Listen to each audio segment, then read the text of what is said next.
Hi, my name is John Vanderslice. We are inside of Tiny Telephone.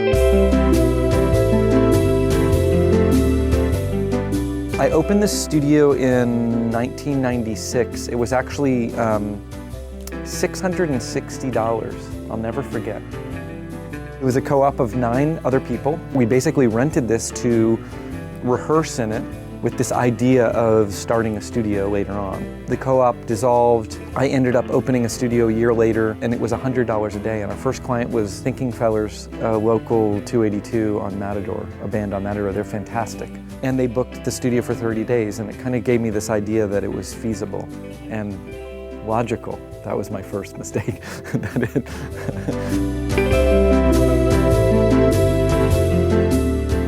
We enforce analog recording here. We're very unusual. I don't know of another studio on the West Coast that does this.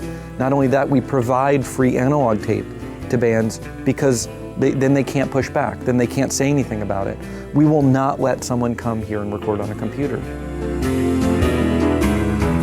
We're firmly in the analog world. You know, we have an Eve console and a Studer 827, but we're like street heroin. You know what I mean?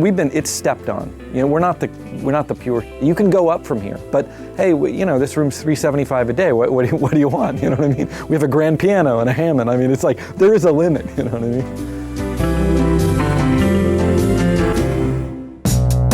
Just to demystify analog, and there's nothing really that special about analog. Most analog recording is terrible. I mean, most analog gear is not very good, and most analog tape decks are not very good. I mean, you have to get into the elite models, and if you're in a room where you're recording on 2-inch tape and then you transfer it to Pro Tools with good converters and then just A/B, which we do all the time because we have to do a safety of all their tracks. And if you switch back and forth, you're like, it's an unacceptable.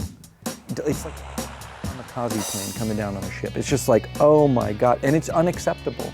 And we're running here, I own 5 Studer 827s, which were the last tape deck to be made, and it made Swiss made, came off the line in 2002. They were $78,000. They don't sound as nearly as good as my Ampex at home, but this is like a brand new Mercedes. These destroy Pro Tools. I mean, they sound so much better. So it's just that it sounds much more like the throughput. It just sounds much more like what's happening in this room. And so it's not that analog improves everything. It's just that digital right now sucks. First off, digital recording is way slower because people get into this editing rabbit hole, which is hilarious. Man, it's amazing. They move one kick drum and then the rest of the day is like moving around drum. It's just psycho. But I like the cheats. I'm very different in why I hate digital. I love computers. I adore all of my 6 computers. But if I didn't have this benchmark, I wouldn't have found digital recording quite as disappointing. It's not that analog recording is so great, it's just that digital recording is so sucky.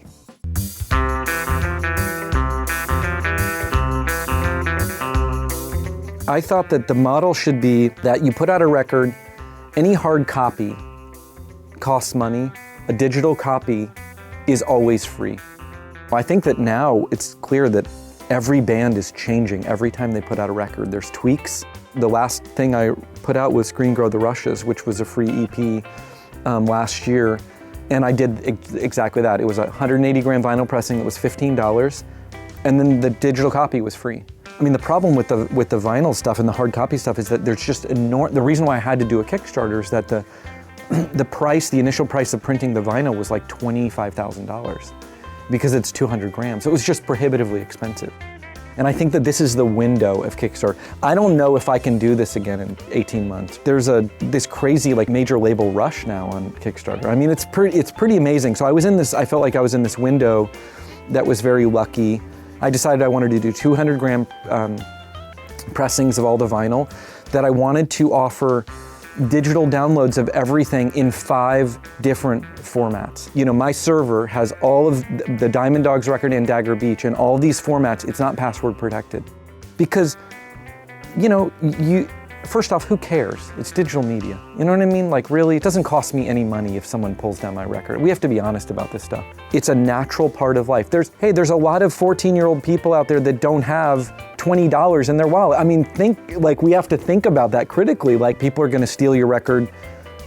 For me, it's very important to control the end resolution of those decisions. So I can have like, for instance, flax waves, high resolution variable bit and 320 out there. And like, at least I'm providing the highest resolution that I can. Good fidelity is like a cannon, man. It just like, it wins you over. It's like a strong argument. And like, I think that like, that's what you have to shoot for. You'll hear like a, Stax recording or a Spectre recording, or you'll hear like, Taxman on an AM radio in a like a barbershop or something. You're like, what the heck? This is, the world must need analog recording still. There certainly has to be like a touristic, part of it, and there certainly has to be a curious, like, okay, this is like, it's like there's a museum quality to like going into. I mean, I'm very well aware that we're running kind of a museum here, but the reason why for 15 years, essentially we've been sold out is that the end results are so powerful and they're so overwhelmingly clearly better than what's available in the digital world now.